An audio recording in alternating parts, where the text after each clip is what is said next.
Hey guys, Manu with Yumi here, where I talk about anything and everything related to money and how to grow your wealth. I'm back with another video about real estate, and in today's video, I'm going to share with you 6 reasons why real estate is one of the best investments out there. And this is a timeless video, so it doesn't matter if you're watching this 2 years, 5 years, or even 10 years from now, it's still probably going to apply. And in my experience, real estate is the most powerful wealth builder. Like, if you think about it, not everyone can enter the real estate market as an investor, right? Especially when some folks still live paycheck to paycheck and it takes them years for them to save and afford that down payment for their primary residence, the one that they're going to be living in.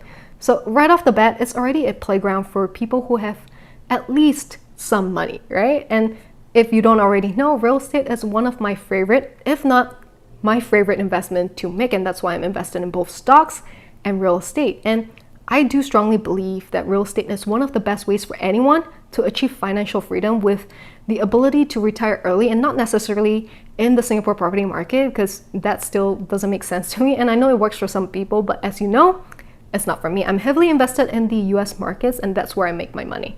And it might not come as a surprise to you, but 90% of millionaires around the world invest in real estate, and the wealthier they are, the more they invest in real estate. Just take a look at Forbes Singapore 50 richest list. How many of them are involved in real estate? The simple answer is, majority of them are in one way or another. So why do rich people love real estate? Well, the first reason is the ability to leverage.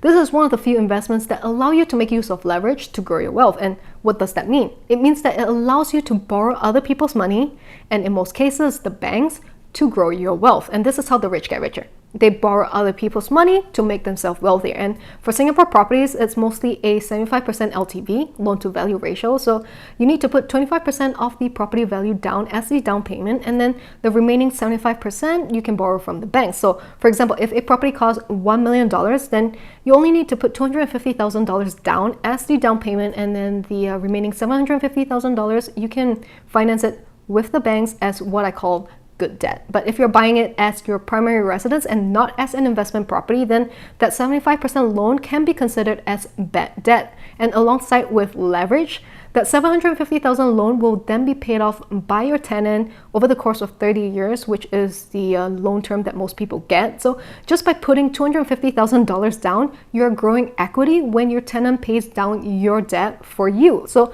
building equity is the second reason that makes real estate the best investment. And you can't really do that with stocks unless you're trading on margin, which is extremely risky, especially if you get a margin call and you can't cover.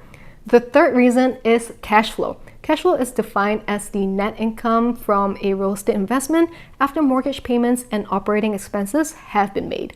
And this is how most people retire early with real estate. The cash flow from multiple properties cover their expenses and lifestyle. So let me give you an example, all right? So let's say hypothetically you have a monthly expenses of around $3,000 and you own a rental property that is being rented out for $3,000 a month, but after all costs and expenses have been factored, gives you a positive cash flow of $1,000 a month. Then all you need is 3 properties that can bring you a positive cash flow of $1,000 a month per property for all of your expenses to be covered. But if you have a negative cash flow, then it's a lot harder for you to retire with rental properties. That's why a lot of real estate investors want that positive cash flow, or at the worst case scenario, you break even.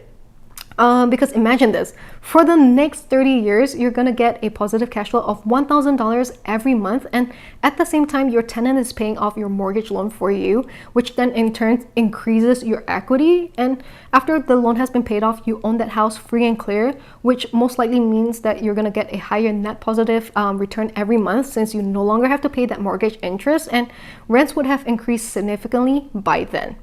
Right? After 30 years, I would assume so. So this is the main reason why I love real estate. The fourth reason is appreciation, and there are 2 types of appreciation. The first being capital appreciation, which kind of means like if you buy a property for $1 million and then 5 years later it's worth $1.5 million, then that's $500,000 in capital appreciation. And usually real estate keeps up with inflation, if not helps beat inflation. So real estate is essentially a hedge against inflation, so to speak. The average home everywhere in the world appreciates by 3% a year. One thing to note though, if you're investing in a property solely based on future capital appreciation, then that's a very risky play, and I try to avoid that. The second type of appreciation is forced appreciation, which is also the fifth reason on this list. I think in Singapore, it's harder for forced appreciation to happen, but an example would be like if you buy an older looking property that looks really bad, and then you try to make it look new with either new paint, new restructure, remodeling, or renovations. A lot of developers do this. They would buy like an older looking property, for example, like an old landed house, tear it down, rebuild it, and then sell it at a much higher price. And this is easier in markets like in the US or in Europe. So I do force appreciation when I'm flipping homes. I will look at the comps first, and then what is the price point in the area, and then I will buy a poor looking property below market value, of course, do it up nicely, then I can either rent it out or sell it. And I might even consider pulling cash out by refinancing it, so not a lot of my money is stuck in that property. This is known as the BRRRR method: buy, rehab, refinance, repeat. The last reason is tax benefits. So in Singapore, the tax is very straightforward.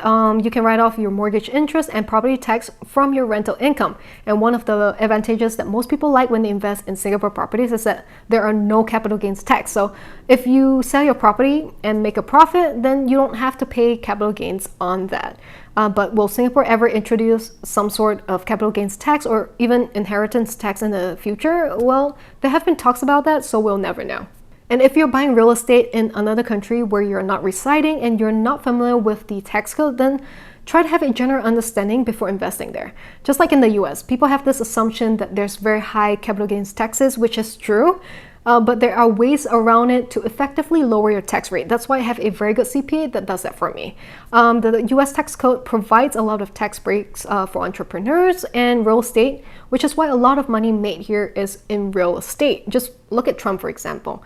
And it might blow some of your minds that America's richest 400 families pay a lower tax rate than average taxpayer. Why? That's something for you to think about. So there you have it, guys. These are the reasons why investing in real estate is amazing. And if you're interested in investing in real estate, please make sure you run your numbers. And if the numbers make sense, then buy that property. Don't just listen to your real estate agent, because a lot of them don't know how to run numbers properly. Always do your own homework, trust me on that. And be careful about over leveraging and stretching yourself too thin with the loans, and always account for vacancy, repairs, capex, capital expenditures, etc.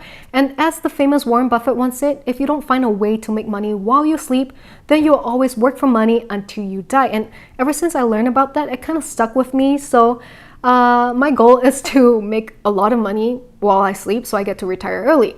And personally for me, when I buy investment properties, I always look at cash flow first, followed by the possibility of capital appreciation.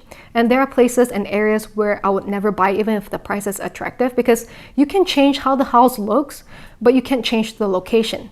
And with the global real estate market looking like it's heading for a crash, I'm not saying that it will, but prices are definitely cooling off right now from what I'm seeing. I'm keeping my eye out on undervalued properties for both flips and rentals.